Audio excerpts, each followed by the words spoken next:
بسم الله الرحمن الرحيم الحمد لله رب العالمين والصلاة والسلام على سيد المرسلين وخاتم النبيين وعلى آله وصحبه أجمعين ومن تبعهم بإحسان ودعا بدعوتهم إلى يوم الدين. أما بعد فأعوذ بالله من الشيطان الرجيم. بسم الله الرحمن الرحيم. ووصى بها إبراهيم ببنيه ويعقوب يا بني إن الله اصطفى لكم الدين فلا تموتن إلا وأنتم مسلمون. أم كنتم شهداء إذ حضر يعقوب الموت إذ قال لبنيه ما تعبدون من بعدي قالوا نعبد إلهك وإله آبائك إبراهيم وإسماعيل وإسحاق إلها واحدا ونحن له مسلمون. تلك أمة قد خلت لها ما كسبت ولكم ما كسبتم ولا تسألون عما كانوا يعملون. وقالوا كونوا هودا أو نصارى تهتدوا قل بل ملة إبراهيم حنيفا وما كان من المشركين. قولوا آمنا بالله وما أنزل إلينا وما أنزل إلى إبراهيم وإسماعيل وإسحاق ويعقوب والأسباط وما أوتي موسى وعيسى وما أوتي النبيون من ربهم لا نفرق بين أحد منهم ونحن له مسلمون. فإن آمنوا بمثل ما آمنتم به فقد اهتدوا وإن تولوا فإنما هم في شقاق فسيكفيكهم الله وهو السميع العليم. صبغة الله ومن أحسن من الله صبغة ونحن له عابدون. اور اس بات کی ابراہیم نے اپنے بیٹوں کو وصیت کی اور یعقوب نے بھی اپنے بیٹوں کو کہ اے میرے بیٹو اللہ نے یہ دین تمہارے لیے منتخب فرما لیا ہے، لہٰذا تمہیں موت بھی آئے تو اس حالت میں آئے کہ تم مسلم ہو۔ کیا اس وقت تم خود موجود تھے جب یعقوب کی موت کا وقت آیا، جب انہوں نے اپنے بیٹوں سے کہا تم میرے بعد کس کی عبادت کرو گے؟ ان سب نے کہا ہم اسی ایک خدا کی عبادت کریں گے جو آپ کا معبود ہے، آپ کے باپ دادوں ابراہیم اسماعیل اور اسحاق کا معبود ہے، اور ہم صرف اسی کے فرما بردار ہیں۔ ایک امت تھی جو گزر گئی، جو کچھ انہوں نے کمایا وہ ان کا ہے، اور جو کچھ تم نے کمایا وہ تمہارا ہے، اور تم سے یہ نہیں پوچھا جائے گا کہ وہ کیا عمل کرتے تھے۔ اور یہ یہودی عیسائی مسلمانوں سے کہتے ہیں کہ تم یہودی یا عیسائی ہو جاؤ اور راہ راست پر آ جاؤ گے۔ کہہ دو کہ نہیں، بلکہ ہم تو ابراہیم کے دین کی پیروی کریں گے جو ٹھیک ٹھاک سیدھی راہ پر ہے، اور ان لوگوں سے نہ تھے جو اللہ کے ساتھ کسی کو شریک ٹھہراتے تھے۔ کہہ دو کہ ہم اللہ پر ایمان لائے، اس کلام پر بھی جو ہم پر اتارا گیا، اس پر بھی جو ابراہیم اسماعیل اسحاق یعقوب اور ان کی اولاد پر اتارا گیا، اور اس پر بھی جو موسیٰ اور عیسیٰ کو دیا گیا، اس پر بھی جو دوسرے پیغمبروں کو ان کے پروردگار کی طرف سے عطا ہوا۔ ہم ان پیغمبروں کے درمیان تو ہی تفریق نہیں کرتے، ہم اسی ایک خدا کے تابع فرما بردار ہیں۔ اس کے بعد اگر یہ لوگ بھی اس طرح ایمان لے آئے جیسے تم ایمان لائے ہو تو یہ راہ راست پر آ جائیں گے۔ اگر یہ منہ موڑ لیں تو در حقیقت اس دشمنی میں پڑ گئے۔ اب اللہ تمہاری حمایت میں عنقریب ان سے نمٹ لے گا، وہ ہر بات سننے والا ہر بات جاننے والا ہے۔ اے مسلمانوں کہہ دو کہ ہم پر تو اللہ نے اپنا رنگ چڑھا دیا ہے، کون ہے جو اللہ سے بہتر رنگ چڑھائے، اور ہم صرف اسی کی عبادت کرتے ہیں۔ یہ چونکہ یہود و نصارہ اور مکہ کے قریشی، ان سب کے اندر یہ ایک طرح سے بیماری مشترک تھی کہ یہ لوگ سب حضرت ابراہیم علیہ السلام، حضرت اسرائیل یعقوب علیہ السلام سے اپنی نسبت کرتے تھے، اور اس پر ناز کرتے تھے کہ پورا دین کا نظام جو کچھ بھی ملا ہے وہ سب حضرت ابراہیم علیہ السلام ان کی اولاد کے واسطے سے ملا ہے، ساری کتابیں سارے انبیاء سارے انہی کی طرف ہیں، اور اس لیے چونکہ ہم ان کی اولاد میں ہیں اور ان کے دین کو ماننے والے ہیں، ہم ہی سچے مسلمان ہیں اور ہم ہی جنت میں جانے والے ہیں، اور ہم اللہ کے محبوب ہیں۔ کبھی کہتے ہیں نانو ابناء اللہ و احباؤہ، ہم اللہ کے بیٹے ہیں، ہم اللہ کے محبوب ہیں۔ لن يدخل الجنت الا من کان ہودن و نصارا، پچھلی آیات میں یہ باتیں آ چکی ہیں۔ تو اب یہ ان لوگوں کو یہ دیکھیے بالکل فطری اسلوب دعوت ہے کہ جن انبیاء علیہ السلام سے نسبت تو تم ناز کرتے ہو اور تم یہ کہتے ہو کہ ان کی وجہ سے تمہیں یہ ہوا تو ان کا تو طریقہ یہ تھا، وہ جو محبوب بنے اللہ کے مقبول بھلے، ان کو اللہ تعالیٰ نے انی جاعل للناس اماما، ان کو اللہ تعالیٰ نے خاص انتخاب اور استفاء کا اور اجتباء کا معاملہ ان کے ساتھ کیا، ان کو منتخب کیا، سلیکٹ کیا، وہ اس وجہ سے کیا کہ وہ اللہ کی فرمانبرداری کرنے والے تھے، وہ اللہ سے محبت کرنے والے تھے۔ نہ صرف یہ تھے کہ وہ خود فرمانبردار تھے، بلکہ ہر وقت اس کی فکر کرتے تھے تم لوگوں کی، ان کی تمنائیں، ان کے ارمان، ان کی خواہشیں تمہارے ساتھ، اپنی اولاد اور اپنی نسلوں کے ساتھ صرف یہ تھی کہ جس راستے پر چل کر وہ فرمانبردار بنے، تم وہ اسی راستے پر میری اولاد بھی چلے۔ یقیناً یہ بات ہوتی ہے کہ باپ دادا کے طریق پر اگر اسے یہ معلوم ہو جائے کہ ہمارے باپ دادا کا یہ امتیاز تھا اور یہ شعار تھا ہمارے گھر میں باپ دادوں سے یہ چلا آ رہا ہے فلاں کام، تو آدمی فخر کے ساتھ اس پر عمل کرتا ہے، اس سے ناز اپنے لیے باعث عزت بھی سمجھتا ہے، باعث افتخار بھی سمجھتا ہے، اور اس کو جذباتی طور پر اس طریقے سے اس شعار سے انسان کو تعلق ہوتا ہے. یہ بات صحیح ہے. اور اگر یہ پتہ لگ جائے کہ کسی کے باپ دادا ذرا کسی بڑے عہدے پر فائز ہوئے ہوں اور کوئی انہیں خاص اعزاز ملا ہو، کوئی خاص انعام ملا ہو اور کسی خاص چیز کی وجہ سے ملا ہو، ہمارے باپ دادوں کا جو امتیاز اختصاص یہ ملا تھا اور یہ جو ایوارڈ ملا تھا ان کو یا یہ سند ملی تھی تو اس وجہ سے ملی تھی، تو اس کو آدمی اپنے لیے اور بھی فخر کی بات سمجھتا ہے، اس راستے کو اختیار کرتا ہے. تو قرآن نے وہی انسانی نفسیات کا خیال کرتے ہوئے، اس کا لحاظ کرتے ہوئے اللہ نے انتظام فرمایا. یقیناً یہ بات صحیح ہے.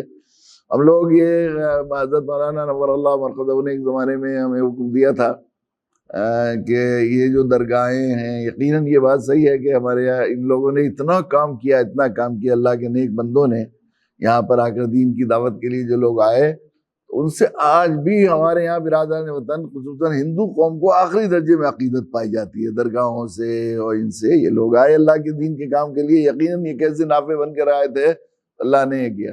خصوصاً یہ بات بارہا دہرائی جاتی ہے کہ اللہ کے نبی کا ایک ارشاد ہے کہ مجھے ہندوستان کی مٹی سے محبت کی خوشبو آتی ہے. یہ محبت بڑے لوگ ہیں. میرے حضرت والا حضرت علی میاں نور اللہ مرقدہ فرمایا کرتے تھے کہ ہم بڑے خوش قسمت ہیں کہ ایسی قوم کے لیے ہمیں دائی بنا کر بھیجا گیا ہے جو اپنے خیر خواہ ہمدردوں کی دیوتا بنا کر پوجا کرتی ہے. اس سے اسی خیر خواہی اور نفع مل گیا، تھوڑی سی بھلائی مل گئی، یہ سر جھکا دیتی ہے. یہاں کی خیر خواہوں کے ساتھ میں یہاں کی لوگوں کی خوف، دیکھیے شیطان دعوت سے انسان کو روکتا ہے، اور جو چونکہ مشن کا بیر ہے انما یدعو حزبہ لیکونوا من اصحاب السعیر، انسان کا تو دشمن ہے لیکن دعوت سے تو مشن کا بیر ہے کہ دعوت شیطان اور اس کی جماعت کی پوری کوشش یہ ہے کہ ہر آدمی دوزخ میں چلا جائے، اور شیطان کی یہ کوشش ہے دوزخ میں چلا جائے، ان کی پوری جماعت کی کوشش یہ ہے کہ کوئی آدمی جنت میں نہ جائے، لیکونوا من اصحاب السعیر. اور دائی کی کوشش یہ ہے کہ کوئی جہنم میں نہ جائے، دوزخ میں نہ جائے، سب جنت میں جائیں. تو پھر آمنے سامنے کا مشن کا بیر ہے نا، لڑائی ہوئی ہے. اس لیے دعوت سے روکنے کے لیے جہاں جملہ وہ ہوتے ہیں، ایک یہ بھی ہوتا ہے کہ بھئی حق آئے گا تو باطل آئے. سارے انبیاء کے قصے اکثر سننے کو ملتا ہے، کہتے بھی ہیں لوگ کہ وہ بات بڑے علماء بھی کہتے ہیں، بلکہ اس پر کتابیں لکھی گئی ہیں. مولانا دعوت دین، کچھ غلط فہمیاں، کچھ حقائق جو مضامین چھپے تھے وہ بعد میں کتابی شکل میں چھپی. حضرت مولانا واضح صاحب نے اس پر مقدمہ لکھا. مقدمہ تو ذرا احتیاط کے ساتھ لکھا، لیکن جب ملاقات ہوئی تو انہوں نے کہا کہ عجیب بات ہے، واقعی میدان عمل میں آدمی جب ہوتا ہے تو اس کی بات ہی الگ ہوتی ہے. باتیں چیزیں سامنے جب ہی آتی ہیں کہ وہ چیزیں آپ نے اس کتاب میں، وہ جن پر کتابیں لکھی ہیں محققین نے، اسکالرز نے، ان کو آپ نے دو اور دو چار کی طرح بالکل صاف طور پر انہیں جو ہے غلط قرار دے دیا، اور وہ بات بالکل جھوٹی ہے. اس پر یہ ہوتا رہا ہے مثلاً کہ بھئی حق آئے گا تو باطل آئے گا، حق کے خلاف باطل، اور یہاں تک لکھا گیا ہے کہ جس حق کے خلاف باطل نہ ہو وہ حق نہیں ہے. اس پر بہت سے لوگوں نے یہ کہا ہے، اس کے حق کے حق ہونے میں خوش ہو گئے. یہ بات صحیح ہے کہ حق کے انبیاء علیہ السلام کے سارے واقعات بیان کیے ہیں قرآن مجید نے. ایک ہمارے ایک بہت ہی قرآن کے بڑے خادم اور عاشق زار تھے، حضرت مولانا اسد اسرائیلی رحمۃ اللہ علیہ، بلکہ بڑے علمی خاندان سے تعلق رکھتا تھا. ان سے بات ہونے لگی، میں کسی پروگرام میں نے اسی پر یہ بات کہی کہ میں نے کہا یہ بھائی ہمارے جو ہے وہ، بلکہ بعض دفعہ ایسا ہوتا ہے ہم لوگوں کے ساتھ، بعض لوگوں کو اس لیے ہمارے بہت سے اہل تعلق کو بھی اور بہت سے لوگوں کو بدگمانی ہوئی کہ ہم لوگوں نے دعوت کی ٹوٹی پھوٹی آواز لگائی کہ ہمیں کوئی مشکلوں کا اور کوئی یہاں سے مخالفت کا سامنا نہیں پڑا، ایسا ہونا پڑا. تو اس کا مطلب یہ ہے کہ ضرور یہاں تک بھی بعض لوگوں نے کہا کہ بھئی یہ جو ہے اسرائیل کے ایجنٹ ہیں، ورنہ اس طرح کھل کر دعوت کی بات کہہ رہے ہیں تو ان کے خلاف کیوں نہیں فلاں کیوں نہیں آئے، کیا کیوں نہیں آج تک کوئی مشکل کیوں نہیں آئی. تو یہ بات اصل میں یہ دیکھیے یہ شیطان اسی طرح کے حربے لا کر آدمی کو، امت مسلمہ کو دعوت سے روکتا ہے. وہ غلط فہمی، دعوت دین کچھ غلط فہمی، کچھ حقائق میں یہ بات کہی ہے. تو وہ کہنے لگے، میں نے کہا کہ یہ بات کلیہ کہ حق کے خلاف باطل، جس حق کے خلاف حق ہوگا تو باطل آئے گا، اس بات صحیح ہے. لیکن دوسری بات، پہلی بات تو یہ ہے کہ باطل کو قرآن مجید میں جال حق وذاق الباطل ان الباطل کان زہوقا، اندھیرے جتنے ہیں وہ جمتے نہیں، ٹھہرتے نہیں، حق کے سامنے ان کو جانا ہی ہے، جمنے کے لیے بنائے نہیں گئے. جال حق وذاق الباطل ان الباطل کان زہوقا، حق آیا اور باطل بھاگا، اور باطل بھاگنے کے لیے۔ اندھیرے کا مزاج ٹھہرنے کا نہیں ہوتا، اندھیرے کا مزاج آفنس کا بھی نہیں ہوتا، روشنی کا مزاج۔ یہ بات بار بار دہرائی جا رہی ہے کہ روشنی کا مزاج چونکہ نور کہا ہے اسلام کو، اور باطل جتنے نظریات ہیں ان کو اندھیرے کہا ہے، تو اندھیروں کا مزاج اور ڈیفنس کا ہوتا ہے، خالی جگہ لیتے ہیں اندھیرے، پھیلتے نہیں اندھیرے کبھی۔ روشنی بھری بڑی بڑی مسجد ہے یہاں پر، کوئی بھی جگہ ہو، بڑا سا حال ہے، بڑی جگہ ہے، ذرا سی موم بتی شمع جلائیے، ماچس جلائیے، ذرا سی دیر میں چلے جاتے ہیں۔ تو یہ کہنا کہ بھئی ہر حق کے خلاف باطل آ گئی ہے، یہ بات صحیح ہے، حق کے خلاف باطل آئے گا، لیکن ہر مدعو کی طرف سے مخالفت ہو، یہ کوئی ضابطہ نہیں۔ یہ جو ہم نے سمجھ لیا ہر مدعو قوم مخالف ہوگی، اس کی سرش میں مخالفت ہے، ایسا نہیں ہے۔ ہمارے ہاں ہندوستان کی جو قوم ہے اپنے داعیوں کے خلاف اور خیر خواہی کی طرف دعوت دینے کے خلاف مخالفت کرنے کی ان کی سرش نہیں، ان کی تاریخ نہیں ہے۔ یہاں داعیوں کے خلاف کبھی مخالفت نہیں ہوئی۔ یہ مخالف ہیں، سیاسی کوشش ہے، اورنگزیب کو مخالف ہیں۔ اورنگزیب بہرحال کی بات کہی گئی کہ دعوت کے داعی نہیں، دعوت کا حق ادا کیا ہوتا کہ اورنگزیب کو جس طرح اللہ تعالیٰ نے موقع دیا تھا ان کا رخ اس طرف آ جاتا تو ہندوستان کے حالات ہی دوسرے ہوتے۔ انہوں نے تو مندروں کو جاگیریں دی، مندر بنوائے، ان کو پیسے دیے، جاگیریں دی، گویا ایک طرح سے شرک کو جو ہے کا تعاون کیا ایک طرح سے، بجائے اس کے کہ ان کو سمجھایا جاتا ہو، کیا جاتا، یہ نہیں ہوا۔ ذاتی زندگی میں تقوی کی زندگی تھی ان کی زندگی، یقین بہت سی چیزیں ایسی ہیں بہت خوبیوں کی جو مثال ملنی مشکل ہے۔ انہوں نے جس طرح تقوی کی، احتیاط کی، اور عوام کے فائدے کے لیے اور ملک کی خیر خواہی اس کو ترقی دینے کے لیے جو کام کیے، یقیناً وہ مثالی تھے۔ مگر دعوتی یہ اس کا ہمیشہ دل ململاتا رہتا ہے جب ایسی باصلاحیت لوگ، یہ عجیب ہوتا ہے مجھے تو ہمیشہ جب ایسے اورنگزیب اور ایسے بعض اپنے علماء اور مشائخ جن کا دور تک اثر ہوا اور ان کا رخ ادھر نہیں گیا، تو ایسا لگتا ہے دل میں اصل میں اپنی نااہلی کا احساس ہوتا ہے، اور یہ خیال ہوتا ہے کہ ہمارے یہ ایسا مبارک اور پاکیزہ کام ہے، اس کے لیے کوئی اس کی شایانی شانی آدمی آواز لگائے، اس کی شایانی شانی آدمی کردار رکھنے والا ہو تو اس کی بات میں اثر ہو۔ ہم جیسے گندے لوگوں کی بات کو کون اثر ہوگا؟ ظاہر ہے کہ جب تک عمل کی بیک نہ ہو دعوت پر اثر مؤثر نہیں ہوتی۔ ہم لوگ بے عمل لوگ کیا دعوت کا کام کریں گے؟ اس لیے ململاٹ ہوتی ہے کہ جب باعمل لوگوں کا اور ان کی تاریخ معلوم ہوتی ہے تو دل میں عجیب سا ایک کیفیت طاری ہوتی ہے، کاش اگر وہ لگ جاتے ہیں تو کیسا حال ہو جاتا ہے ہندوستان کا، کتنے لوگ دوزخ سے بچ جاتے، کیسا ایسا۔ اورنگزیب کے بارے میں بھی یہ خیال ہوتا ہے۔ لیکن یہاں دیکھیے سب کو معلوم ہے، ہمارے برادران وطن کو، خواجہ معین الدین چشتی رحمۃ اللہ علیہ اس ہندوستان میں آئے صرف اس کام کے لیے آئے، انسانیت کی نفع کے لیے، انسانیت کی خیر خواہی کے لیے وہ یہاں آئے۔ اور اکثر ہمارے یہاں اسکالر اور تاریخ داں یہاں کے یہ کہتے ہیں کہ جتنے ہندوستان میں مسلمان ہیں کچھ زیادہ ہی کہتے ہیں، بہت سے لوگ باہر سے بھی آئے، بہت سے دوسرے واسطوں سے بھی مسلمان ہوئے، لیکن ان کو اس طرح معلوم ہے اور یہ جانتے ہیں کہ زیادہ تر یہ مسلمان خواجہ معین الدین چشتی رحمۃ اللہ علیہ اور ان کے مریدوں کے ہاتھوں میں ایمان لائے، بدرمانترن کر کے ایمان لائے، مسلمان ہوئے۔ اب یہ دھرمانترن کنورجن ایک بہت کری لفظ ہے، اس کے باوجود بھی آپ کو ہندوستان میں کوئی برادر وطن ایسا ہندو کم سے کم ایسا نہیں ملے گا جو حضرت خواجہ معین الدین چشتی رحمۃ اللہ علیہ کا نام نامی مخالفت سے لیتا ہو یا بے ادبی سے لیتا ہو۔ مخالفت تو بات کی بات ہے، کوئی بے ادبی سے لیتا ہو ایسا کوئی نہیں ملے گا، بلکہ مسلمانوں سے زیادہ ادب احترام سے، بلکہ خدائی کی حد تک عقیدت رکھنا اور الوہیت کی حد تک ان کے آگے جھکنے کے قائل ہیں یہ لوگ یہاں پر۔ تو ہندوستان کے لوگوں کی سرشت میں تو ہر قوم کی طرف سے مخالفت ہوگی، یہ کہاں سے ضابطہ ہے؟ خود اللہ کے نبی صلی اللہ علیہ وسلم کی حیات ہمارے سامنے ہے۔ 1.25 لاکھ صحابہ تو تھے، میں نے کہا مولانا اسد اسرائیلی صاحب سے بھی کہا، 1.25 لاکھ صحابہ تو اللہ کے نبی صلی اللہ علیہ وسلم کی حیات میں ہوتے جو حج میں آپ کے ساتھ تھے۔ ان میں جن لوگوں نے مخالفت کی وہ انگلیوں پر گنا جاتا ہے، 4-5 منٹ میں فہرست بنا کے تیار کر دوں گا۔ عشرہ مبشرہ میں حضرت عمر رضی اللہ تعالیٰ عنہ صرف اکیلے ایسے ہیں جنہوں نے ایک دن مخالفت کی، بس وہ بھی اسی دن۔ حضرت ابوبکر صدیق نے مخالفت نہیں کی خلفاء میں، حضرت عثمان نے ایک لمحہ مخالفت نہیں کی، حضرت علی کرم اللہ وجہ نے ایک لمحہ مخالفت نہیں کی، حضرت ابو عبیدہ بن الجراح نے مخالفت نہیں کی، حضرت عبد الرحمن ابن عوف نے مخالفت نہیں کی، حضرت عمار ابن یاسر نے مخالفت نہیں کی، حضرت سمیہ نے مخالفت نہیں کی، حضرت بلال نے، سارے جلیل القدر صحابہ کا نام لیں گے آپ، ان میں کتنے نے مخالفت کی؟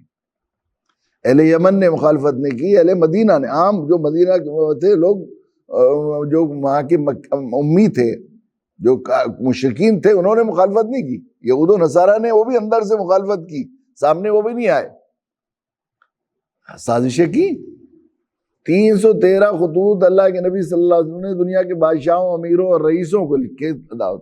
وہ لوگ تھے جو ایسے بے اثر نہیں تھے، ان کے پاس فوج بھی تھی، طاقت بھی تھی، دولت بھی تھی، اور منصب بھی تھا، جاؤ جلال بھی تھا، سب تھا۔ ان میں 3 یا 4 سے صرف مخالفت ثابت ہے، 3۔ اہل حبشہ سے کوئی مخالفت نہیں کی، اہل یمن نے کوئی مخالفت نہیں کی، تو چند لوگوں نے مخالفت کی۔ یہ سمجھنا کہ مخالفت ہوگی، انبیاء علیہ السلام، میں نے ان سے کہا کہ انبیاء کے واقعات نہیں ہیں، کتنا لوگوں نے ستایا یہ کیا، کہ تو میں نے کہا اس کا مطلب یہ ہے کہ آپ یہ سمجھتے ہیں آپ جیسا آدمی بالکل قرآن کا اسکالر اور امتیاز اختصاص رکھنے والا، جس سے لوگ قرآن پڑھتے ہیں سنتے ہیں، آپ نے ان پورے واقعات سے مطلب یہ اللہ تعالیٰ یہ جو ہے ان واقعات سے، انبیاء علیہ السلام کے واقعات سے یہ سمجھانا چاہتے ہیں اور یہ بتانا چاہتے ہیں دیکھو بہت مشکل کٹھن رہا ہے، خبردار اس میں قدم مت رکھنا دعوت کی راہ میں۔ یہی مقصد ہے کہ دیکھو کتنی مصیبت بھری موسیٰ نے، کتنی مصیبت بھری مشکلیں میں آئے، عیسیٰ علیہ السلام سولی تک پر چڑھا دیے گئے اور یحییٰ شہید ہو گئے اور فلاں فلاں ہو گئے، خبردار ایسا مت کرنا۔ یہی مقصد ہے۔ کیا ہے پورے واقعات میں؟ مقصد یہ ہے کہ ہم جو ہے بڑی بڑی قوموں، بڑی بڑی طاقتور قوموں اور افراد کے پاس ہم نے کمزور ماجی اعتبار سے اور تمدنی اسٹیٹس کے اعتبار سے کمزور ترین لوگوں کو جو ہے رسول بنایا، نسبی اعتبار سے تو عالی، اخلاق کے اعتبار سے، انسانی صفات کے اعتبار سے انبیاء کو اعلیٰ صفات دی گئی ہے، لیکن دنیا کے وسائل کے اعتبار سے، مال کے، دولت کے اعتبار سے، خاندانی قوت کے اعتبار سے، سیاست سے بہت عام طور پر انبیاء کمزور طبقے کے لوگ ہیں، لیکن اللہ تعالیٰ نے انہیں نبی بنایا بادشاہوں کے پاس، رئیسوں کے پاس، وقت کے خدائی کا دعویٰ کرنے والوں کے پاس، بڑی بڑی طاقتور اور صنعت و حرفت کے مالکوں کے پاس بھیجا، اور جب تک انہوں نے جو ہے سنی انسنی کرتے رہے، اور نبیوں کے حوصلے بڑھاتے رہے، اور جو وہ سوال کرتے رہے ہم ان کی مرادیں پوری کرتے رہے، ضروریات دعوت، آلات دعوت اور وسائل دعوت ان کو مہیا کرتے رہے اپنے کام کے لیے۔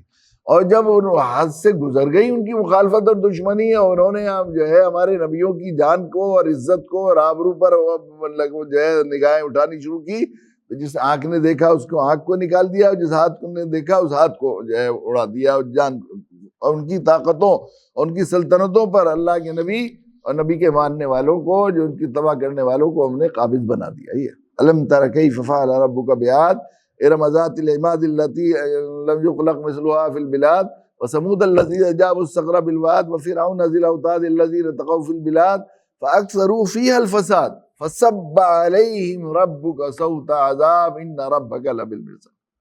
لم یخلق مثلها فی البلاد، قرآن نے کہا ان جیسا پیدا ہی نہیں کیا گیا تھا طاقتور اس پر۔ کیسے کیسے لوگ تھے، فرعون جیسا انا ربکم الاعلی کہنے والا، اور قوم عاد جیسے اتنے لمبے لمبے قدوں والے ایسے طاقتور کہ ان کے برابر کسی کو پیدا نہیں کیا گیا، اور ایسے فنوں کے ماہرین قوم ثمود جیسے کہ وہ پہاڑوں میں ایسے خوبصورت گھر بناتے تھے، ان جیسا کوئی ایسے کیا گیا۔ ایسے لوگ سب پر کوڑا برسا دیا ہم نے، سب پر یہ بتایا ہم نے۔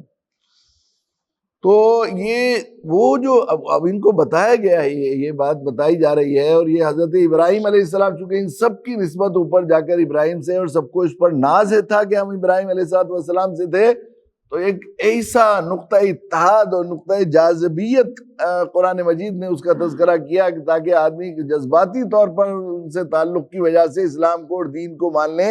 یہ غائب درجے کی شفقت اور رحمت کی بات ہے، رحمت کا طریقہ اللہ نے، اور انتہائی فطری طریقہ، اسلوب جو دل کو چھونے والا، لاجواب کرنے والا نہیں بلکہ دل کو چھونے والا اور دل کو متاثر کرنے والا پرکشش تھا، وہ طریقہ اختیار کیا کہ یہ دیکھو جس راہ پر چل کر یہ لوگ وہاں پہنچے ہیں، تو جو یہ درگاہ والے اور یہ لوگ تھے کام کرنے، تو ہم لوگ حضرت مولانا نے فرمایا کہ اتنی عقیدت رکھتے ہیں تو یہاں پر دعوت کا کام کرنے کی کوشش کرنی چاہیے۔ تو ہم لوگوں نے ایک پلان بنایا تھا کہ تمام خانقاہوں کے سجادوں کو اکٹھا کیا جائے، اور اکٹھا ہمارے حافظ شہاب الدین مرحوم بیچارے بہت انہوں نے اس پر کام بھی کیا، لوگوں سے رابطے بھی کیے، اور ایک خاکہ بھی بنایا، مگر وہ ہم لوگ تو ایسے ہیں کہ کہنا ہے، کرنا کچھ نہیں ہے، وہ جو ہے اتفاق سے بیچ میں رہ گیا وہ پروجیکٹ، اور اللہ کرے کچھ ساتھی اس کی طرف متوجہ ہوں تو بڑا دینی دعوتی کام ہو سکتا ہے، اور یقیناً دعوتی مواقع کو اور دعوتی اس کو دائی کو ہمیشہ تلاش کرنا چاہیے اور مواقع پیدا کرنے چاہیے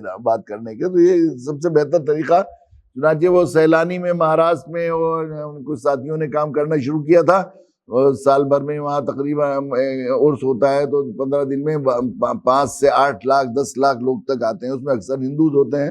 تو 2-3 سال سے بڑی تعداد میں لوگ جا رہے ہیں وہاں. اللہ کا شکر ہے ایک دعوتی مرکز بھی قائم ہوا اور بڑی تعداد میں لوگ الحمدللہ بڑی عقیدت سے سنتے ہیں. اور بڑی اگر یہاں درگاہوں کا فائدہ اٹھایا جا سکے تو وہ عقیدت سے آتے ہیں. صرف یہ کریں ہم لوگ کہ بھئی یہ جن کے پاس آپ آ رہے ہیں اور ان سے سمجھ رہے ہیں کہ ان کی وجہ سے ہماری مرادیں مل جائیں گی, یہ کس راہ پر چل کر یہاں بنے, یہ بنے.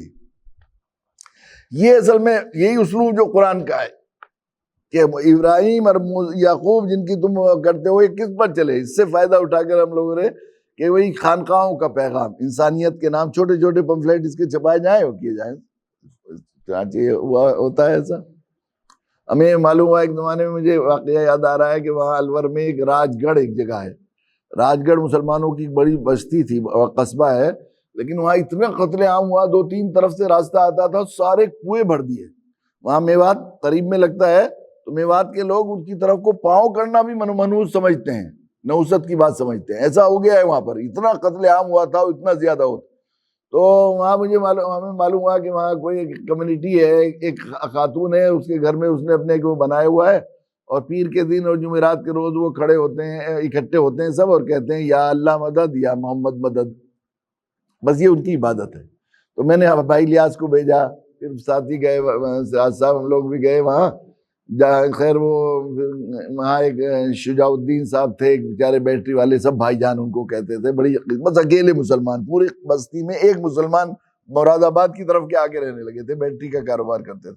لیکن لوگ چونکہ کردار اور اخلاق ایسا تھا ان کا, سب بھائی جان کہتے تھے اس ماحول میں کہ انہیں معلوم تھا کہ 47 میں یہاں کیا ہوا ہے. بڑی بڑی محبت, جدھر کو چلے جائیے سب ان کے اوپر نثار ہوتے تھے. انہوں نے ہمیں بلایا, معلوم ہوا انہوں نے بتایا کہ اصل میں یہاں کی ایک وہ تھی خاتون, اور وہ اچانک اسے آنکھ سے دکھائی دینا بند ہو گیا. اور دکھائی دینا بند ہوتا دن میں, جیسے سورج نکلتا تھا دکھائی دینا بند ہو جاتا تھا, اور جیسے سورج چھپتا دکھنا بند ہو جاتا تھا. بہت ادھر ادھر کرا ہے. یہ شیاطین جو ہوتے ہیں اصل میں شیاطین جنات, جس طرح انسانوں میں مسلمان وہ ہوتے ہیں اسی طرح ان میں بھی ہوتے ہیں.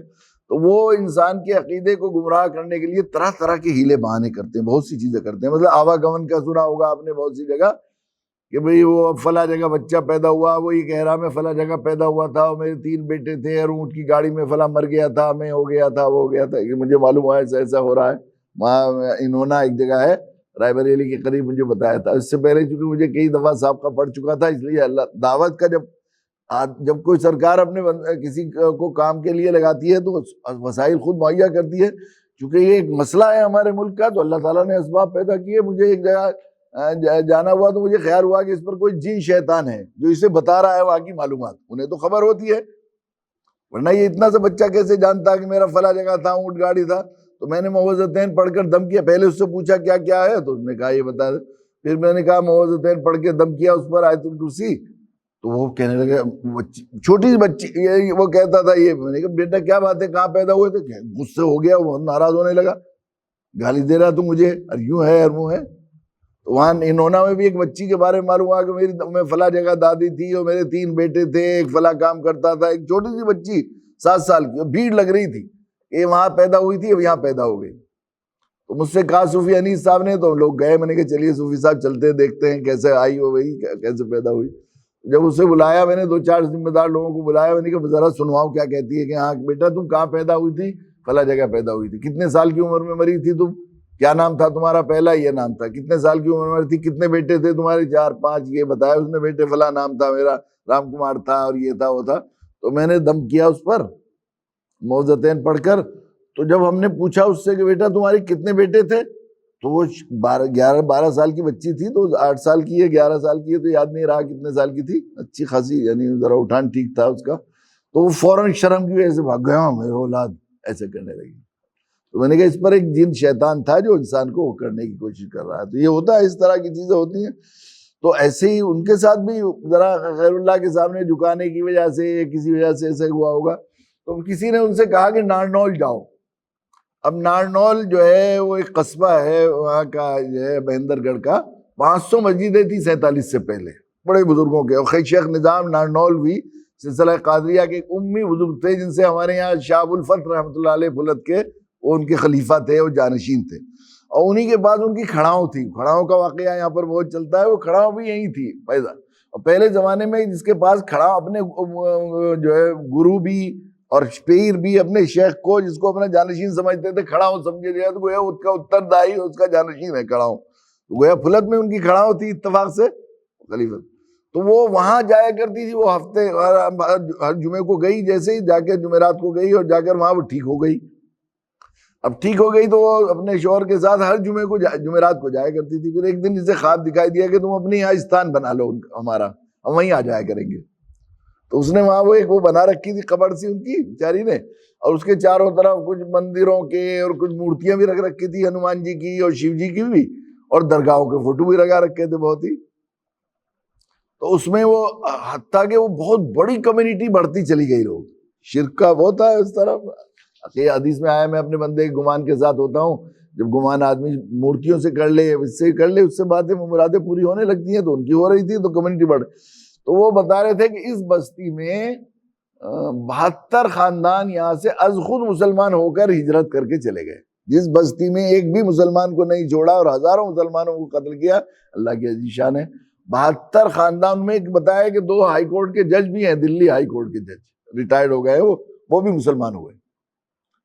تو ہم نے ان سے کہا کہ بھئی جو خیر وہ جو ہے پھر وہاں رہا کرتے تھے. میں نے ان سے کہا کہ دیکھیے جس راستے پر چل کر خواجہ صاحب، خواجہ کہتے تھے یا کیا کہتی تھی وہ مجھے یاد نہیں رہا، انہیں حضرت خواجہ نثار نام، انہوں نے کہا ہم وہاں سے آئے. میں نے ان سے جا کر کہا کہ ہم وہاں سے آئے ہیں اور بھیجے ہوئے آئے ہیں. ذہن میں یہ تھا کہ اللہ کے بھیجے ہوئے آئے ہیں. اور دیکھو ہمارے یہاں کھڑاؤں ہیں ان کی بابا کی، ہمارے فلت میں ہی ہیں، ہمارے خاندان میں ہی ہیں، اوپر سے ہے حضرت شاہ الفت رحمۃ اللہ علیہ ان کے خاص وہ تھے. اور میں نے کہا جس راستے پر چل کر وہ جو ہے تم محبت تو کرتے ان سے، عقیدہ تو کرتے، ہم تو بس انہی کے دھرم پہ ہیں اور انہی کو مانتے ہیں سب کچھ اور کسی کو نہیں مانتے. تو میں نے کہا کہ جس راستے پر چل کر وہ اتنے بڑے بنے کہ ان کے نام لینے سے ان کے وہاں جا کر تم شفا یاب ہو گئی، اسی راستے پر چل کر تو تم بھی جو ہے کامیاب ہو سکتی ہو. اگر اس راستے پر نہیں چلو گے، دیکھو تو ہم اس لیے آئے ہیں، ماں باپ بھی ایک زمانے تک بچے کو کیا کرتے ہیں، سمجھاتے ہیں، پیار کرتے ہیں، اور جب یہ مانتے نہیں اور بااثر ہے بچہ، اس کا بس چلتا نہیں، تو ماں باپ چھوڑ کے چلے جاتے ہیں گھر کہ بھئی ہم تو جا رہے ہیں، اس گھر میں رہنے گے. تو بابا بھی خواجہ بھی چلے جائیں گے یہاں سے اگر تم نے اس کا طریقہ. تو ان کی تعلیم تو معلوم ہونی چاہیے، بابا کی تعلیم. اس پر آپ لوگوں کو اکٹھا کریں اور ہم لوگ آئیں گے اور ستسنگ ہوگا. اس نے کہا کہ بہت اچھا. تو پھر میں نے کچھ دن تک بھیجا، اللہ کی شکر ہے وہاں ایک دعوت کا کام چل. تو میں اس پس منظر میں مجھے یاد آیا کہ جس راستے پر چل کر وہ ایسے بنے کہ ان کو اللہ نے منتخب کر دیا، انی جاعلک فی الناس اماما، اور ان کی قیادت اور ان کی امامت مسلم ہو گئی. اس کے بعد پوری دنیا انسانیت کو جو کچھ دین اور خیر اور ہدایت ملی ان کی وجہ سے ملی، اور تم ناز کرتے ہو کہ میں ان سے نسبت ہے. ان کا تو یہ طریقہ تھا.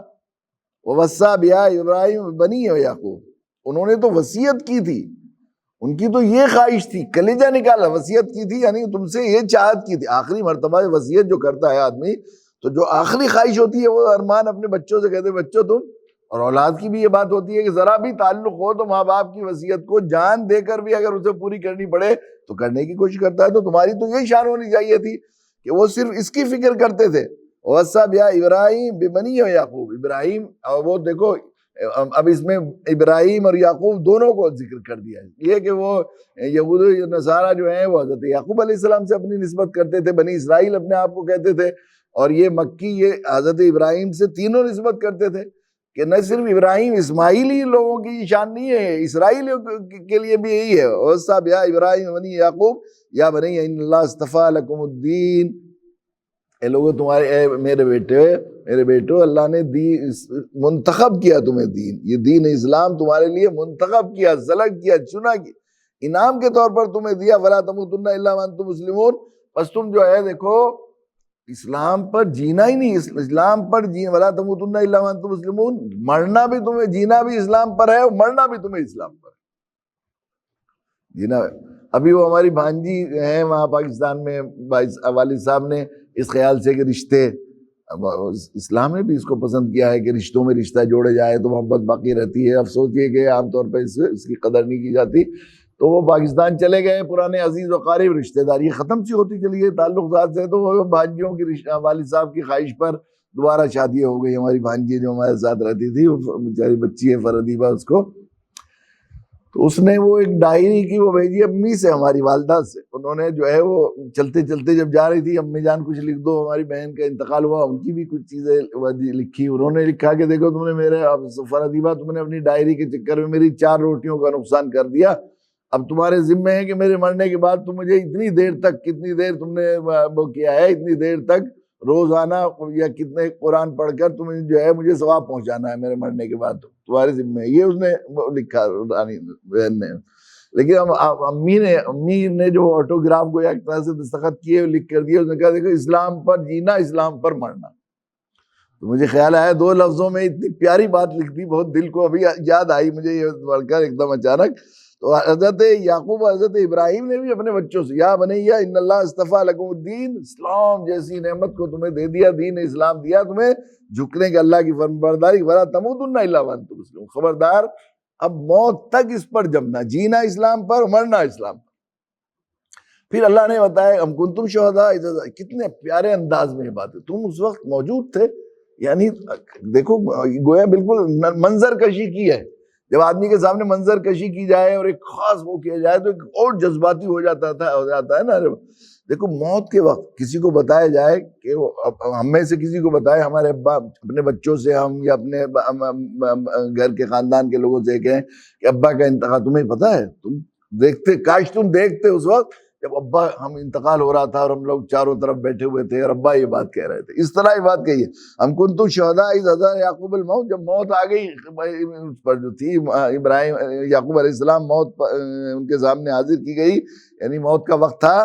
اذ قال لبنیہ ما تعبدون من بعد, اس وقت میں جب آدمی موت آ رہی ہے تو اس وقت آدمی اپنے بچوں کی فکر کرتا ہے. یقیناً یہ تھی بات. انبیاء علیہ السلام دیکھو یہودیوں کو بتایا جا رہا ہے, نصارہ کو بتایا جا رہا ہے, اور مکہ کے قریشیوں کو بتایا جا رہا ہے.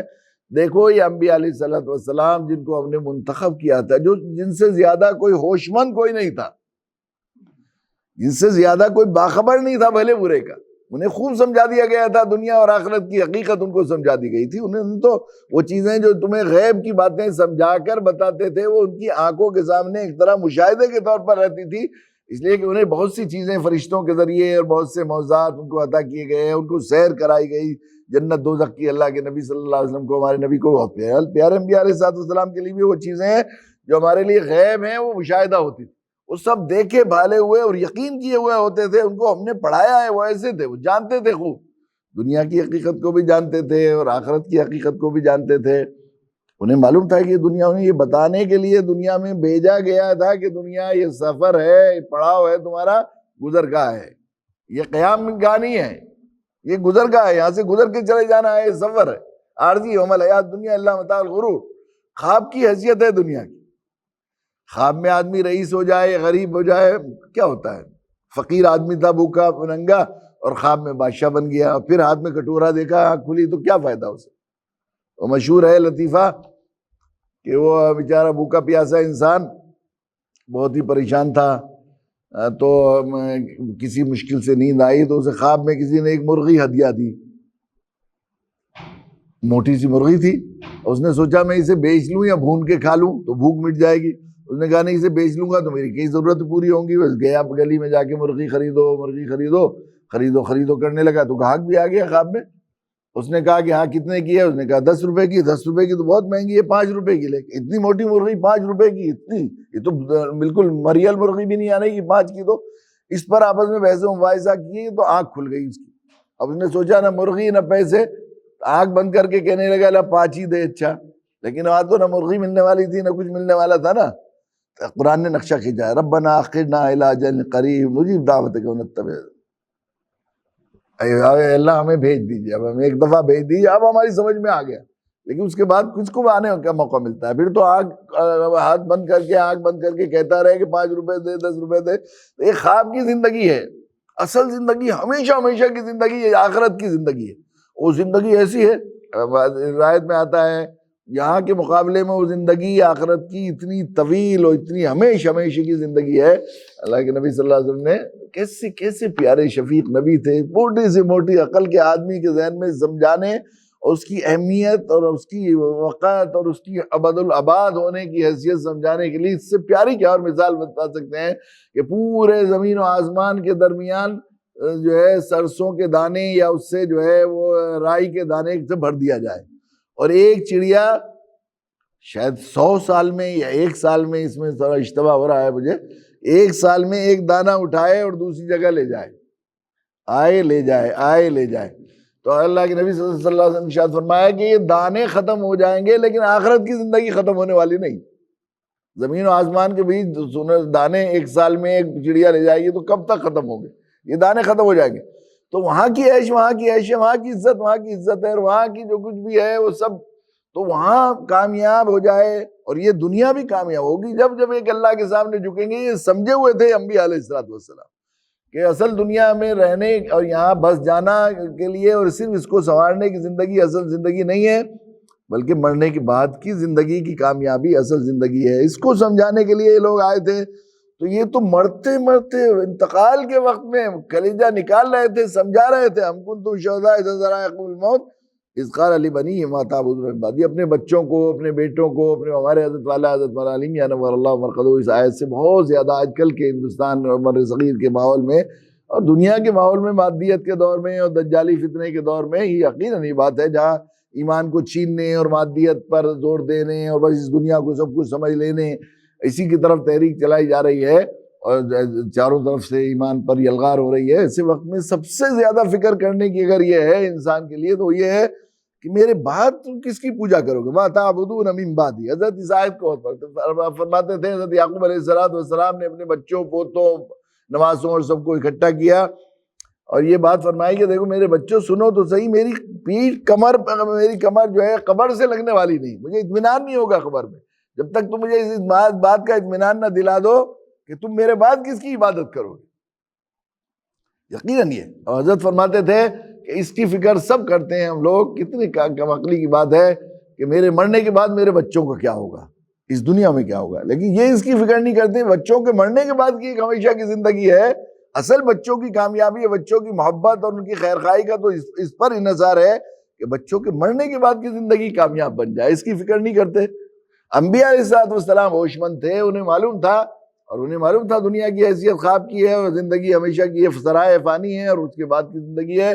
اس لیے اپنی نسلوں اور اپنے بچوں کے لیے اور تمہارے لیے یہودیوں، نصاروں اور ابراہیمی قریشیوں، قریش کے سرداروں اور مکہ کے مدینہ کے امیوں سب سے بات کی جا رہی ہے کہ تمہارے بارے میں یعقوب کو اور ابراہیم کو فکر تھی، اگر علیہ السلام ہمارے محبوب بندے تھے، وہ بہت سب سے زیادہ تمہارے لیے آخری درجے میں خیر خواہ بھی تھے، تمہاری بھلائی اور خیر خواہی کے لیے ان سے زیادہ کوئی اور سوچنے والا نہیں ہو سکتا تھا اور نہ ان سے زیادہ جاننے والا اور سمجھنے والا بھی نہیں ہو سکتا تھا۔ دونوں چیزوں کے بارے میں فرمایا، ان کو یہ فکر تھی کہ ما تعبدون من بعدی، اس کی فکر کی ضرورت تھی کہ تم میرے بعد کس کی پوجا کرو۔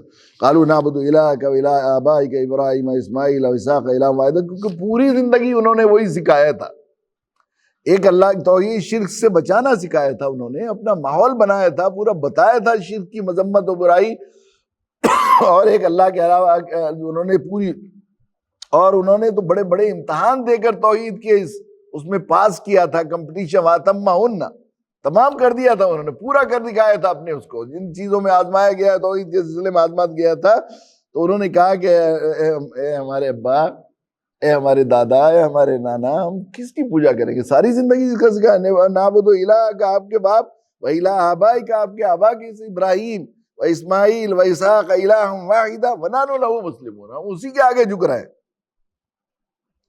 ہم اسی کے آگے فرما بردار ہیں، اسی کے آگے اپنے آپ کو سپرد کر رکھا ہے جس نے آپ کو جس کے آگے آپ نے سپرد کیا اور جس ساری زندگی ہمیں سکھایا۔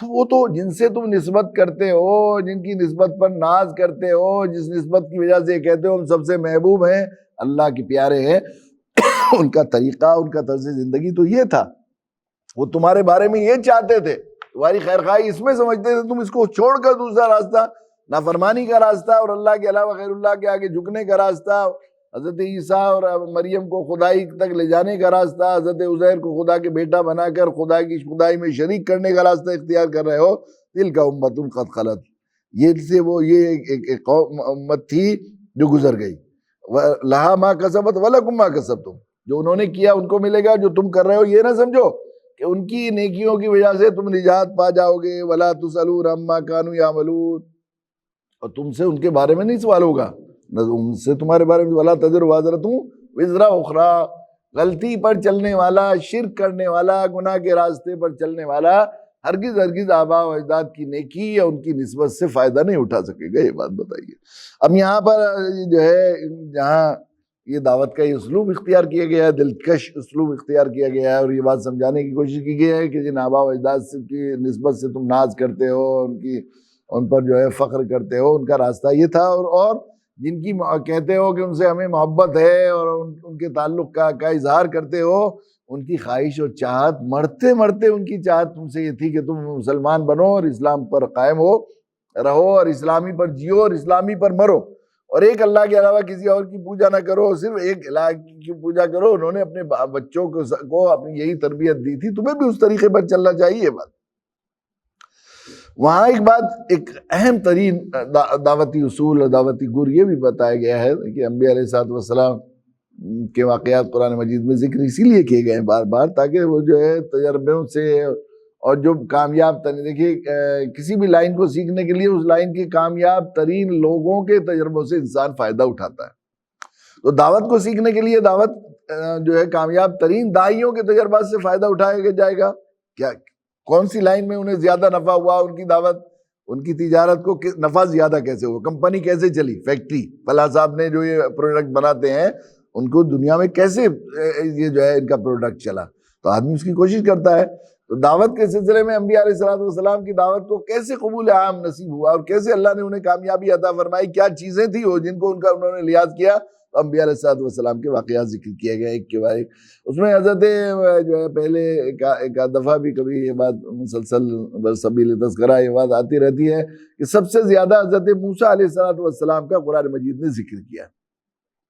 حضرت موسیٰ علیہ السلام 28 پاروں میں، 30 پاروں میں سے 28 پاروں میں حضرت موسیٰ علیہ السلام کا ذکر ہے، اور بعض پاروں میں بار بار تکرار کے ساتھ ذکر ہے، بار بار سورہ بقرہ میں بقرہ ہے پوری، اس میں حضرت موسیٰ علیہ السلام کے تذکرہ سارے کے سارا آیا ہے، اور وہ حضرت موسیٰ کا تذکرہ کر کے پھر اوپر لے گئے کہ بھئی اب یہ یہودیوں اور نصارہ اور مکہ کے قریشیوں سب سے مشترک ایک نسبت تلاش کی ہے، تاکہ وہ صرف انہی کے لیے نہیں، کیونکہ یہ دعوت عمومی تھی اور پوری انسانیت کے لیے، اس لیے ہر طبقے کے لیے اپیلنگ ہو، ہر طبقے کے دل کو چاہے، اس لیے یہاں پر آخر میں آ کے حضرت ابراہیم علیہ السلام سے وہ کری، اور موسیٰ علیہ السلام سے نسبت رکھنے والے اور آپ کو ماننے والے لوگ بھی اپنے آپ کو ابراہیم علیہ السلام سے نسبت رکھتے تھے، وہ کہتے تھے کیونکہ یہ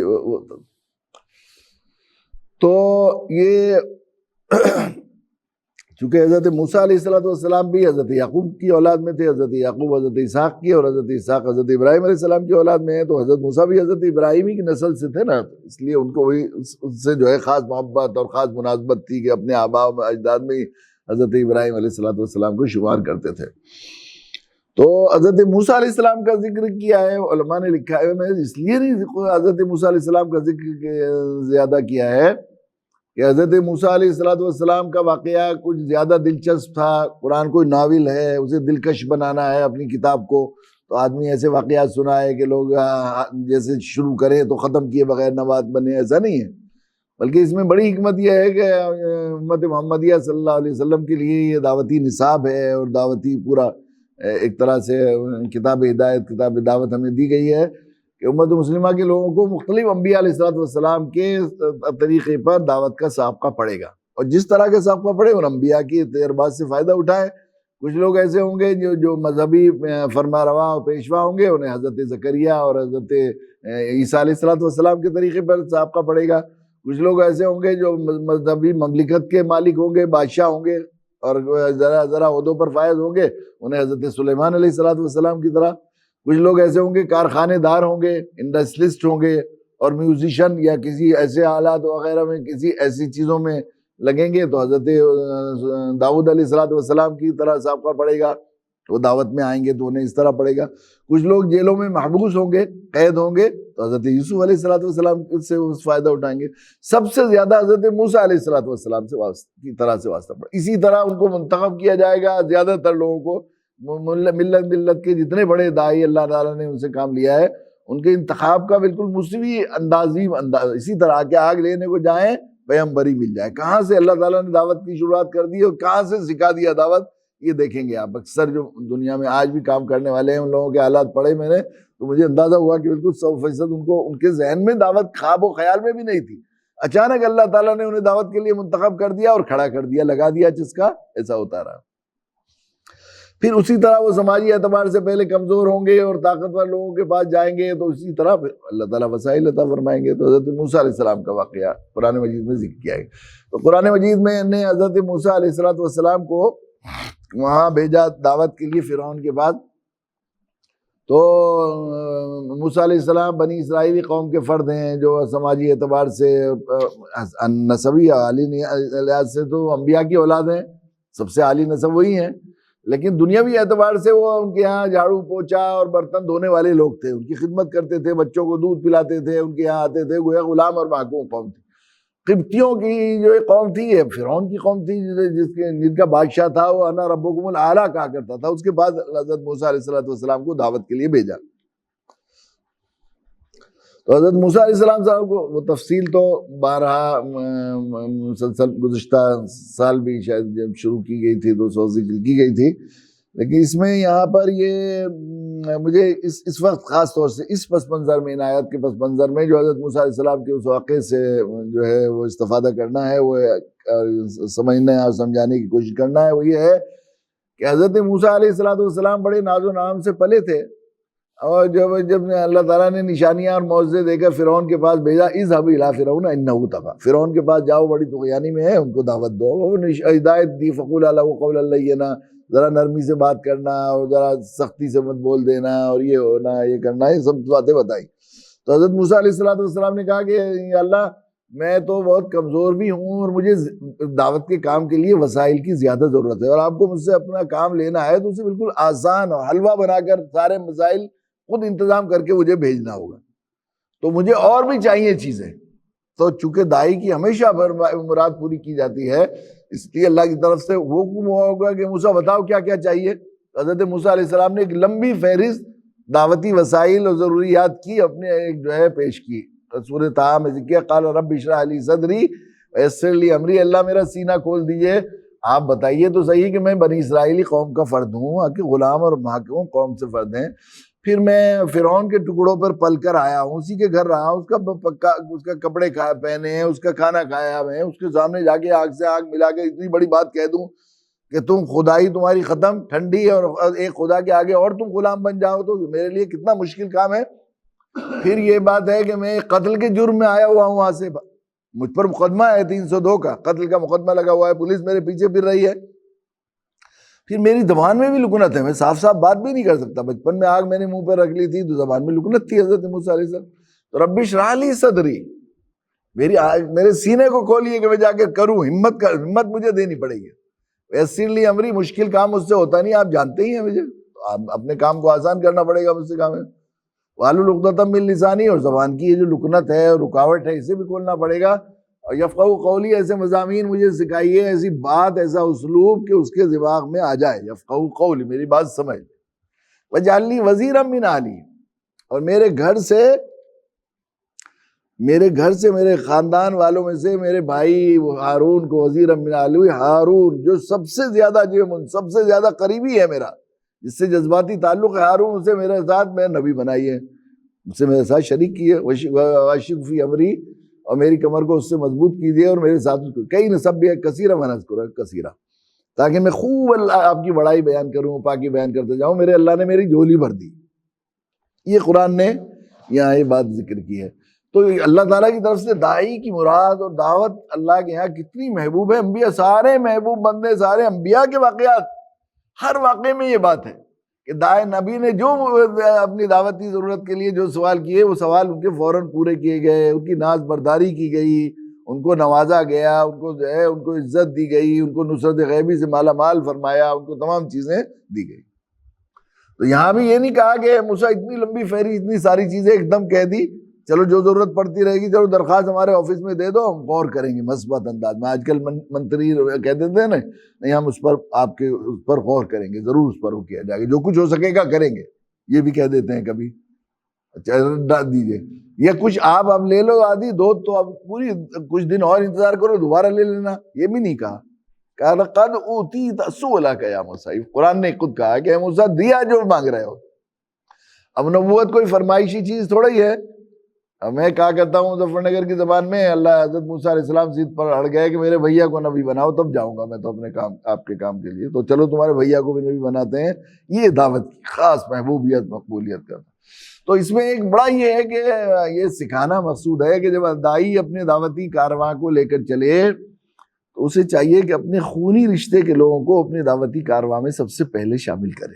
یہ ایک دعوتی بڑی حکمت قرآن مجید نے یہاں پر ذکر کیا، اس لیے کہ اس کے بہت فائدے۔ ایک تو بات یہ پہلی فائدہ تو یہ ہوتا ہے کہ خونی رشتے کے لوگوں کو جو اپنے کسی تعلق والے کی مہم اور مشن سے جذباتی تعلق ہوگا وہ دوسرے لوگوں کو نہیں ہوتا، یہ فطری بات رکھی ہے اللہ تعالیٰ۔ جتنا قریبی رشتہ دار ہوگا، اولاد ہے، وہ ہے، انسان کے اندر یہ عصبیت کیوں پیدا ہوتی ہے کہ اپنے خونی اور اپنے عزیز کی غلط بات کو بھی آدمی اچھا اس کی بھی طرفداری کرتا ہے، اسی کو عصبیت کہا گیا ہے۔ اللہ کے نبی عصبیت کو کتنا ناپسند کیا گیا ہے، من مات علی العصبیہ مات علی النفاق مات علی الکفر فرمایا۔ اللہ کے نبی نے جو عصبیت پر یعنی قوم اور برادری کے نعروں پر اور اس پر جو ہے مرا، وہ جو ہے یہ جو برادری واد جس کو ہم کہتے ہیں، اس کو عصبیت، ادارے کی بھی عصبیت ہو سکتی ہے، جماعتوں کی بھی، لیکن خونی اور نسبی عصبیتیں زیادہ ہوتی ہیں۔ ہم فلاں برادری سے فلاں، اسلام اس کو ختم کرنے کے لیے، اللہ جاہلیت کی ساری عصبیتیں میرے قدموں کے نیچے رون دی گئی ہیں۔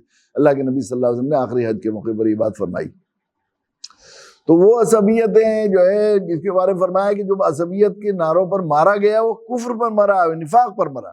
اللہ کے نبی سے پوچھا گیا کہ عصبیت کیا ہے، کہ اپنے قوم اور اپنی برادری کی خیرخواہی کرنا عصبیت ہے؟ آپ نے فرمایا نہیں، کہ بلکہ عصبیت یہ ہے کہ غلط کام میں اپنی برادری اور اپنے قوم کی ہمدردی کرنا۔ غلط بھی ہے تو میرا عزیز ہے بھائی، میرے نے جو کہہ دیا ٹھیک ہے، اس کی جھوٹی گواہی دینے جا رہے ہیں مخالف کے مقابلے میں عدالت میں، میرا بھیا ہے بھائی، اب پھنس رہا ہے تو میں دے رہا جا رہا ہوں، یہ ہے عصبیت۔ یہ جذباتی تعلق ہوتا ہے خونی رشتے کا، اللہ تعالیٰ نے رکھا ہے۔ تو اب اگر کوئی خیر کی کوئی مشن چل رہا ہے تو اپنے خونی رشتے کا آدمی جتنا زیادہ جذباتی طور پر ساتھ دے سکتا ہے وہ دوسرے نہیں دے سکتا۔ تو اب یہ انبیاء علیہ السلام نے یہ بتایا کہ جب آدمی دعوت دے، قرآن مجید نے بھی وانذر، اللہ کے نبی کو ارشاد فرمایا وانذر عشیرتک الاقربین، سب سے پہلے دعوت دی اپنے قریبی رشتہ داروں کو دعوت دیجیے، سمجھائیے۔ وَأْمُرْ أَهْلَكَ بِالصَّلَاةِ وَاسْتَبِرْ عَلَيْهَا، اپنے گھر والوں کو اگر نماز کا حکم دیجیے اور پھر اس پر جمیے۔ یا ایھا الذین آمنوا قوا انفسکم وأہلیکم نارا، اپنی جانوں کو بچاؤ اور اپنے ایمان والوں سے بھی یہ بات کہی اپنے گھر والوں کو بچاؤ۔ اس لیے کہ ایک بات یہ بھی ہے کہ جس خیر خواہی کے جذبے کی دعوت میں ضرورت ہوتی ہے، جس خیر خواہی کے جذبے کی دعوت میں ضرورت ہوتی ہے، وہ خیر خواہی کا جذبہ جتنے اپنے خونی رشتے کے عزیزوں، اپنے بچوں، اپنے خاندان والوں کے ساتھ آدمی کو ہوتا ہے، اندر سے کلیجہ نکلتا ہے، منہ کو آتا ہے محبت سے، وہ دوسروں کے ساتھ اتنا نہیں ہوتا، انسانی فطرت ہے۔ اور جب خیر خواہی کے جذبے کے ساتھ اپنے گھر والوں کو دعوت دے گا تو وہ گھر والے ایک تو ان کو خونی رشتے کی محبت ہوگی اور پھر وہ خیر خواہی کے جذبے کا اثر ہوگا تو وہ قبول کر لیں گے۔ اس میں کہ اور جب قبول کر لیں گے، انسان کی فطرت یہ ہے، مزاج یہ ہے کہ اسے کوشش کا مکلف بنائے، نتیجے کا مکلف نہیں بنائے۔ لیکن انسان کی فطرت یہ ہے، مزاج یہ ہے کہ نتیجہ اگر نقد اس کا صحیح آتا ہے تو اس کا حوصلہ بڑھتا ہے۔ اب اگر گھر والے، دوسری یہ بات ہے کہ مشن میں جتنے اگر ایک اور گھر کا آدمی مسلمان ہو جائے تو ایک اور ایک مل کر 11 ہو جاتے ہیں، پھر ایک اور مل جائے گا تو 111 ہو جائیں گے۔ اس طرح اس کی تقویت اور اس کو ہمت حوصلہ بڑھتا جاتا ہے۔ تو باہر کے مقابلے میں گھر والے جلدی ایمان قبول کریں گے تو اس کو اپنی مشن کی کامیابی کے احساس میں اس کا حوصلہ بڑھے گا۔ ایک تو یہ فائدہ ہوگا اس کے گھر والوں کے ساتھ کی بات ہوگی۔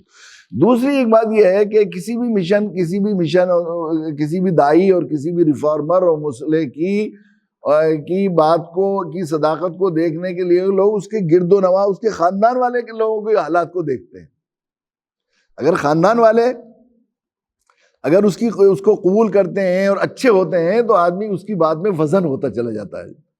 اگر عزیز و قرابت دار اس پر ہوتے ہیں، سب رشتہ دار بھائی بہن دیکھیں گے جن کو، تو ان کی باتوں کا زیادہ اثر ہوتا ہے۔ یہ بھی ایک دعوتی حکمت اور دعوتی اس میں وہ رکھی گئی ہے۔ دوسری ایک بات یہ بھی ہے کہ اسلام کا قاعدہ یہ ہے، قانون یہ ہے کہ الاقرب فالاقرب، اسلام کا قانون ہے باقاعدہ فقہ کا، حق شفا، کہ اگر پڑوس آپ کا عزیز کوئی مکان خریدنا چاہتا ہے آپ سے اور آپ نے دوسرے کو دے دیا تو آپ عدالت میں جا کر اس بے نامے کو کل عدم قرار دے سکتے ہیں۔ آپ کا عزیز ضرورت مند ہے زکوٰۃ کا اور آپ نے باہر دے دیا تو بعض فقہا نے لکھا ہے یہ آپ کا پڑوسی، پڑوس کا بھی حق شفا ہوتا ہے، جس کا جتنا زیادہ قریبی رشتہ ہے پڑوس کے اعتبار سے، نسب کے اعتبار سے، اس کا حق پہلے ہے۔ تو اگر اسلام اور دین سب سے بڑی خیر ہے اور اسلام سے ہٹنا اور دین سے ہٹنا اور تو شرک میں مبتلا ہونا سب سے بڑا خطرہ ہے، تو سب سے زیادہ حقدار عزیز ہیں، قرابت دار ہیں، سب سے پہلے ان کو ہی بچانے کی کوشش کرنا چاہیے۔ تو انبیاء علیہ الصلوۃ والسلام کی یہ چیز، یہ باتیں، یہ حضرت ابراہیم علیہ الصلوۃ والسلام کی اور حضرت یعقوب علیہ الصلوۃ والسلام کی یہ دعوت کا یہ پورا تذکرہ کر کے، ایک تو ان یہودیوں اور نصاریٰ کو یہ بات دعوت دی جا رہی ہے انتہائی جذباتی اسلوب میں کہ جن آباء و اجداد کے ساتھ تم محبت کا دعویٰ کرتے ہو، جن سے نسبت پر فخر کرتے ہو، جن سے تعلق کی وجہ سے اپنے آپ کو ہمارا اللہ کا سب سے محبوب اور سب سے پیارا مانتے ہو، ان کا طریقہ یہ تھا اور ان کی خواہش اور چاہت یہ تھی کہ مرتے مرتے بھی انہیں صرف فکر تھی تمہارے لیے تو اس بات کی کہ تم میرے بعد کس کی پوجا کرو گے اور اسلام کے علاوہ اسلام پر جیو گے یا اسلام پر مرو گے نہیں۔ تو اگر واقعی تم اپنی محبت میں سچے ہو اور تم نسبت صحیح رکھتے ہو تو تمہیں سب سے پہلے ایمان قبول کرنا چاہیے، اسلام قبول کرنا چاہیے، اسی اسلام پر آنا چاہیے جو ابراہیم کا بھی دین آگے ذکر کیا گیا ہے۔ ابراہیم کا بھی دین یہی تھا، یعقوب کا بھی دین یہی تھا، سارے نبیوں نے اس کے علاوہ لا تموتن الا وانتم مسلمون کی وہ نہیں کی۔ اس کے علاوہ یہ بھی کہ اپنی مشن کو آگے بڑھانا ہے اور دعوتی اس کو، تو اپنے عزیزوں، گھر والوں، خاندان والوں کو اس میں شریک کریں گے تو آپ کی دعوی تحریک زیادہ جاندار ہوگی، جلدی مؤثر ہوگی، جلدی فائدہ مند ہوگی، اور اس میں دوسرے لوگوں کے لیے بھی اس میں اثر زیادہ ہوگا اس تحریک میں، اس آواز میں، جس میں تمہارے گھر کے لوگ عزیز زیادہ شریک ہوں گے۔ چنانچہ لارڈ برنرڈ شاہ نے کہا ہے کہ اللہ کے نبی صلی اللہ علیہ وسلم کی دعوت کی صداقت کی سب سے بڑی دلیل یہ ہے کہ آپ پر سب سے پہلے ایمان لانے والی حضرت خدیجہ تھی۔ اگر ذرہ برابر بھی کردار میں کمزوری ہوتی، ذرا جھول ہوتا، تو حضرت خدیجہ رضی اللہ تعالیٰ عنہ فوراً بے اختیار نہیں کہتی جب آپ نے نبوی کی بات بتائی، بے اختیار آپ کے جو ہے واللہ لا یخزیک اللہ وبدا، اللہ کی قسم ہرگز آپ کو اللہ رسوا نہیں کرے گا اور ضائع نہیں کرے گا، اس لیے کہ آپ تو یہ کرتے ہیں، یہ کرتے ہیں، یہ کرتے ہیں، یہ کرتے ہیں، یہ کرتے ہیں۔ تو اس میں یہ ہے کہ ہمیں بھی اور ہمارے لیے، یہ تو ان کے لیے بات ہے اور ہمارے لیے امت محمدیہ کے لیے اور دین کے داعیوں کے لیے بات ہے کہ ہم لوگ ایک تو یہ کہ مدعو کی نفسیات کا، اس کے مزاج کا خیال کریں اور ایسے اسلوب میں دعوت دیں کہ مدعو لاجواب نہ ہو۔ کئی دفعہ ایسا ہوتا ہے کہ وہ سن کر چلا جاتا ہے اور پھر واپس ایسا جواب دیا جاتا ہے کہ وہ اس کے پاس کوئی وہ نہیں ہوتا، لیکن دل میں اور گرا لگ جاتی، گرا نہ لگے بلکہ اندر سے وہ جذباتی طور پر تمہاری بات ماننے کو تیار ہو جاؤ۔ ایسے مشترک بنیادیں اور ایسا اس کی نفسیات کا خیال کرتے ہوئے ان رشتوں کو لا کر اور ان سے فائدہ اٹھا کر اور ایسے موقع اور ایسا اسلوب اختیار کیا جائے کہ وہ اگر کسی نہ وہ مجبوراً وہ ماننے پر تیار ہو جائے اور آمادہ ہو جائے۔ اللہ تعالیٰ ہمیں توفیق دے کہ ہم قرآن مجید کی اس دعوتی حکمت کو سمجھیں۔ وآخر دعوانا الحمدللہ رب العالمین۔